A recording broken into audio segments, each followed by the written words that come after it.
બોટાદ તાલુકાના ભામણ ગામે વિશ્વ વિભૂતિ ભારત રત્ન ડૉક્ટર બાબા સાહેબ આંબેડકરની જયંતિ નિમિત્તે શોભાયાત્રા પૂરા ગામમાં ફરી હતી અને દલિત સમાજની વાડીએ તમામ ભાઈઓ અને બહેનો એકસાથે ભીમ ભોજન કર્યું હતું અને શોભાયાત્રામાં મોટી સંખ્યામાં ગ્રામજનો દ્વારા સાથ સહકાર આપવામાં આવ્યો હતો।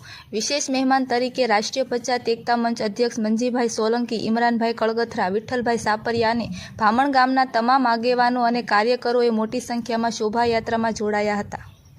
અનેકતામાં એકતા, સમતા, સમાનતાનું ઉદાહરણ પૂરું પાડ્યું હતું। મહામાનવ યુગ પુરુષ સંવિધાનના ઘડવૈયા ભીમરાવ આંબેડકર સાહેબની જયંતિ નિમિત્તે ખૂબ ખૂબ અભિનંદન અને હાર્દિક શુભકામનાઓ સાથે જય ભીમ, જય રોહિદાસ બાપુ લી। રાષ્ટ્રીય પંચાયત એકતા મંચ અધ્યક્ષ મંજીભાઈ સોલંકી।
આજે ડોક્ટર બાબા સાહેબ જન્મ જયંતિ નિમિત્તે સૌ સાથે મળી અને ઉત્સવમાં સાથ સહકાર આપવા બદલ બધાનો આભાર.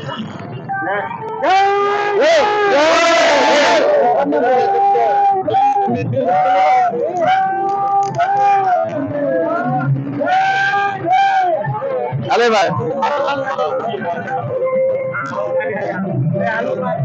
ફરી બોલ.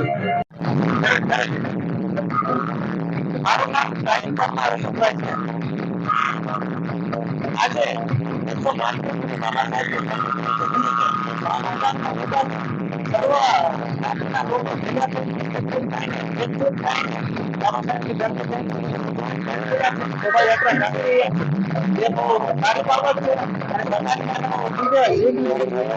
સમાજ ભેગું રહીને અને બાબા સાહેબ ની શોભાયાત્રા કાઢવી અને પોતાના બાળકોને એટલું શિક્ષણ આપવું જોઈએ કે ભણો આગળ વધો.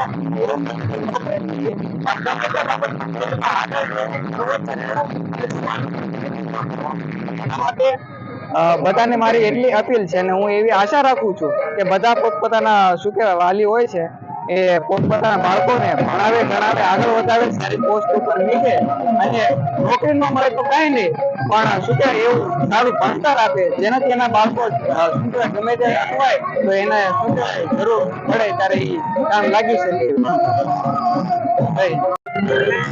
મારું નામ મનજીભાઈ સોલંકી, રાષ્ટ્રીય બદલાવ ગઢડા વિધાનસભાના ઉમેદવાર.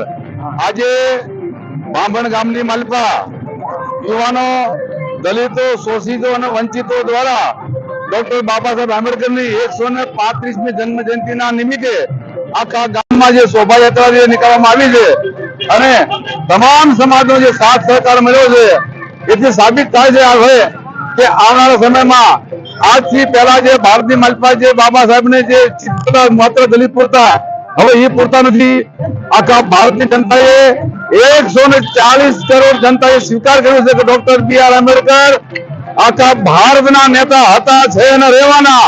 એટલે આવા દરેક મહાપુરુષોના કોઈ પણ જન્મ જયંતિ કોઈ પણ પ્રોગ્રામ હોય દરેક સમાજને સાથે રહી અને ઉજવવી જોઈએ એવી મારી સર્વની આશા અને અપેક્ષાઓ છે. એ સાથે સર્વે સમાજને અને પૂરા ભારતવાસીઓને 135મી જન્મ જયંતિની ખૂબ ખૂબ શુભકામનાएं. જય ભીમ. જય ભીમ.